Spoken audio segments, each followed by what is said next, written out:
افغاني سړی زموږ ملک اکسیډنټ کې او تښتي.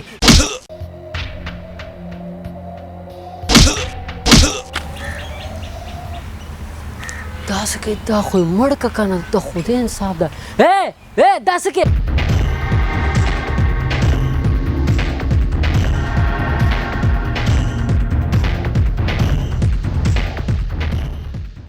د خدای بنده دا خو تا مړ که ولې څه خبر دی وروره؟ زما ګاډي سره اکسیډنټ وکړ او تښتېدو. دا دومره د نر بچی دی چې تښتي. نو اکسیډنټ خو عادي خبره چې اکسیډنټ وکړو نو د ګاډي نه انسان قدی که ګاډي تا خو تا مړ کړی داسې څوک وخي بیا په دې وخت هغه غوسه کوي چې اکسیډنټ یې وکړ. بله دا چې دا افغانی دی زموږ په ملک کې اوسېږي خوري څکي او زما ګاډي سره اکسیډنټ کړ. بله دا غوسه مې ورته ډېر راغلی وه. نو دا خو مسلمان دی و د خدای بنده. بیا موږ او تاسو ټول مسلمانان خپلو کې وروڼه یو په دې څوک وخي دا خو دې مړ که. څوک وایي چې موږ وروڼه یو؟ هغه چې دی افغانی دی او موږ چې یو پاکستانیان یو. افغانی او پاکستانی چا ورور کړی او تا کوم ماله ښه ښکاري؟ تم لکه چې ما ریکارډ دې وښیه. خبره په کارډ نه ده، خبره په ریکارډ ده. څه ریکارډ؟ ته مسلمان یې؟ بېشکه. ووایه کلمه لا اله الا الله محمد رسول الله. وروره تم کلمه ووایه. لا اله الا الله محمد رسول الله. لا اله الا الله محمد رسول الله. په امت د چای؟ حضرت محمد صلی الله علیه وسلم. په امت د چای؟ دا حضرت محمد صلی الله حضرت محمد صلی الله علیه وسلم. تم مسلمان زم مسلمان، نبی مو یو دی، الله مو یو دی، دین مو یو دی، اسلام مو یو دی، جامه مو یو ده، خبرې مو یو دي. بیا فرق د څه شي دی؟ دا غټ ثبوت دی زما او ستا د ورورۍ. دا بیله خبره ده چې دا افغانی دی زه افغانی یم ته پاکستانی ته افغانی دا پاکستانی دی.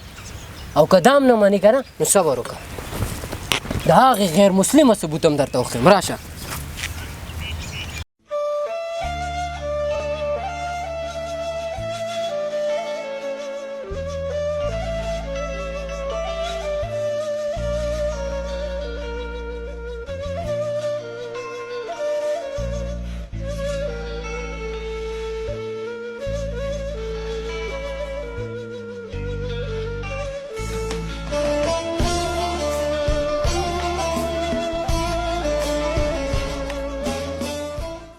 د هغه غیر مسلمه دی که د فلم پارت دی او که اصلیت دی.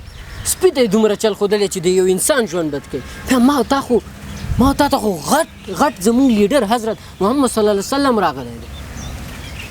بل نبي خو مونږ او تاسو ته نشي راتلی چې خپله یو بل ته پوهه ورکړو. دا مونږ ته د عبرت چل ښیي چې یو سپی یو ځناور د انسان کومک او خدمت کوي هغه د مرګ نه بچ کوي.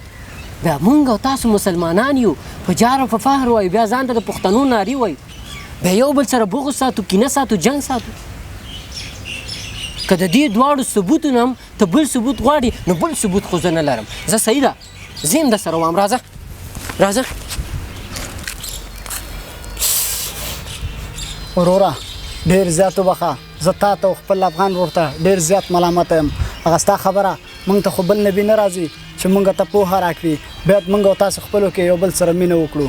نو زه تاسو دواړو ته ډېر زیات ملامته یم او ما ته دواړه بخښنه وکوئ.